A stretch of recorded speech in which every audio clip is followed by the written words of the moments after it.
Ada beberapa materi yang sempat tertunda, kita akan lanjutkan pada malam hari ini. Masih berkaitan dengan teknikal ya. Masih berkaitan dengan teknikal. Nah, dalam teknikal ini yang kita baca nanti adalah chart ya. Kita baca adalah chart candlestick-nya. Chart candlestick.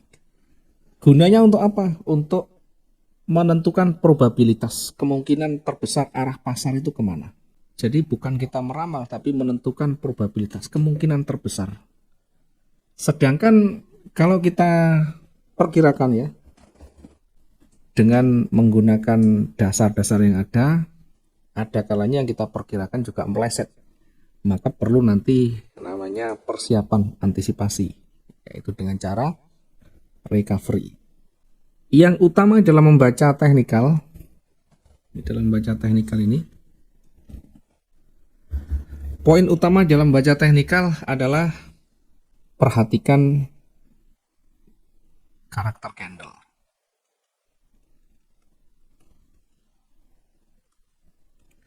Karakter candle kita bisa lihat dari candle-candle terakhirnya, atau bisa lihat minimal candle terakhir, atau kita bisa lihat di candle-candle sebelumnya. Yang saya maksud candle sebelumnya ini yang tentu punya dampak yang signifikan, karena satu candle terkadang tidak ada pengaruhnya. Maka kita harus melibatkan candle-candle sebelumnya yang lain.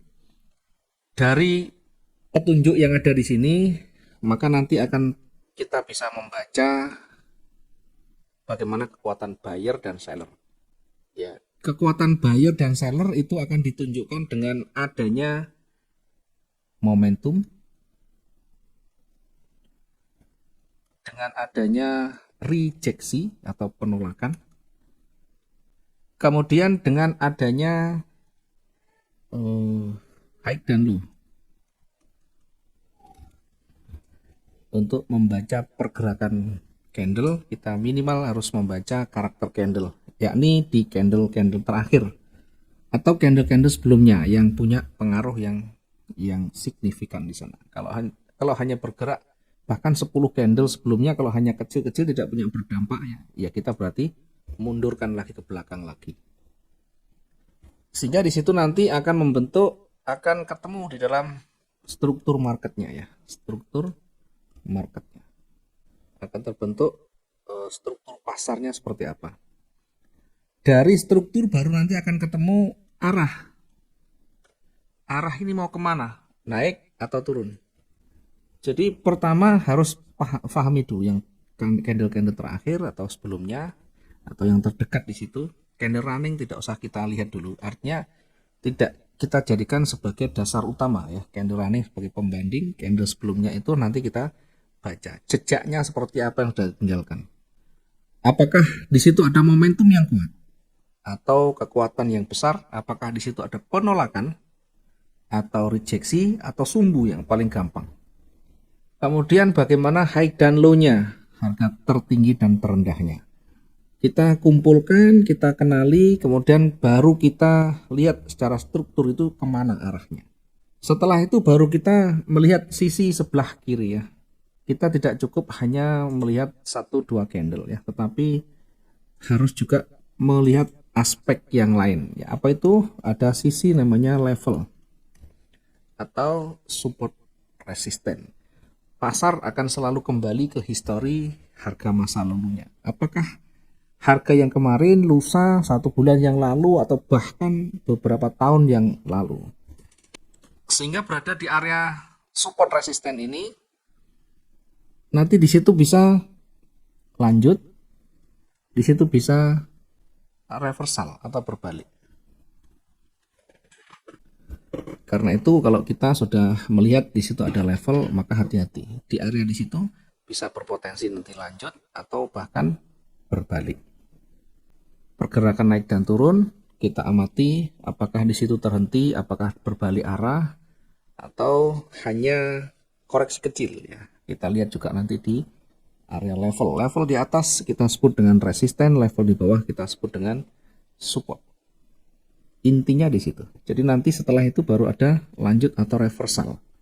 Apapun model pola yang terbentuk di sana, maka tidak lepas dari level, tidak lepas dari support maupun resistennya.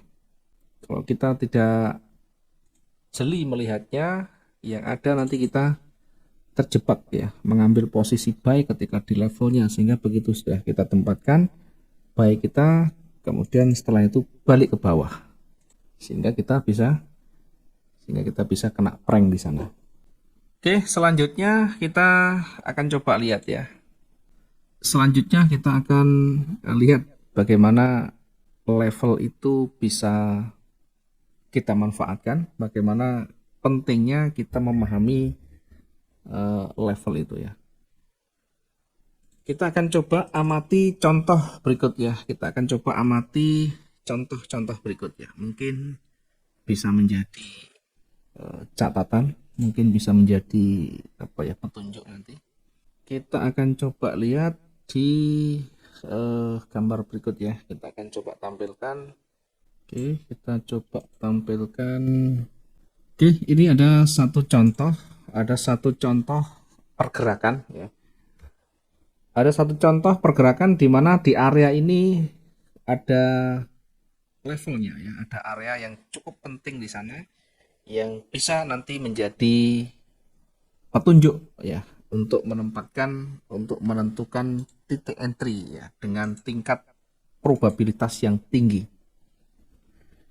Yang pertama kita lihat pergerakan yang saya highlight ini, yang saya kasih kotak ini. Perhatikan ketika dia naik dan turun, kemudian berada di area yang sama ya, berada di area yang mendekati sama. Jadi namanya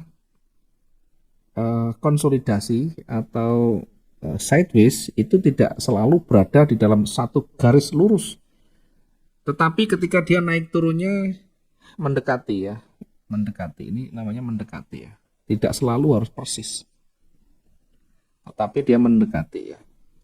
Oke, mendekati high dan low-nya. Maka di high dan low di sini ini kita sebut dengan level resisten, di sini kita sebut dengan level supportnya. Ketika market bergerak di antara itu, maka belum ada yang dominan ya. Ketika market masih berada di area itu, maka ini disebut dengan area konsolidasi. Naik dan turunnya berada dalam satu garis kotak itu. Ada kalanya kita gunakan yang body, ada kalanya yang disumbu, karena di sini ada puncaknya, maka di sini ada puncaknya ketemu. Sama, ini adalah area konsolidasi.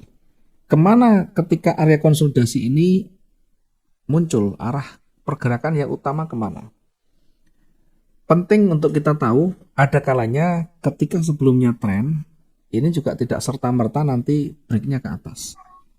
Ya, tidak serta-merta breaknya nanti ke atas ya. Tetapi setidaknya kalau kita lihat dari pergerakan, misalnya ketika hijaunya sampai di sini, hijau sampai di sini, itu artinya breakout ke atas jauh lebih besar peluangnya. Breakout ke atas jauh lebih besar peluangnya. Nah, kalau kita melihat kondisi seperti ini, apakah kita akan masuk posisi buy? Jangan, karena ini masih ada level, di sini ada level, dan ini belum breakout. Nah, ini kan breakout di sini. Di sini ada bodinya, tetapi sumbunya banyak sekali di sini, jarumnya. Maka ini juga disebut dengan resisten. Kalau kita masuk posisi buy di sini, maka hati-hati. Di sini mendekati levelnya sebelah kiri. Sehingga jaraknya ini kira-kira ada enggak untuk kita taking profit di sana. Yang kedua, di posisi yang masih berada di area pentingnya, berada di level, sehingga berada di level ini berpeluang dua-duanya. Karena itu tunggu sampai ada petunjuk lanjutan, ada konfirmasi, apakah nanti break di atas atau justru akan berbalik. Berbalik itu ya tentu ada petunjuk yang bisa kita dapatkan ya. Pertama misalnya ada penolakan atau mulai berganti warna ya, mulai bergerak, mulai ada penolakan dari atas ya, terus bergerak sehingga mulai merah tebel ini sudah minimal. Ketika merah sudah tebel, minimal ada seller yang lebih kuat. Itu penting kita membaca candle terakhir dan candle-candle sebelumnya, sehingga nanti akan kelihatan di situ dampaknya seperti apa. Walaupun merah ini belum mengalahkan atau melewati di sini, tapi perhatikan merah ini satu candle punya kekuatan yang luar biasa sampai di sini.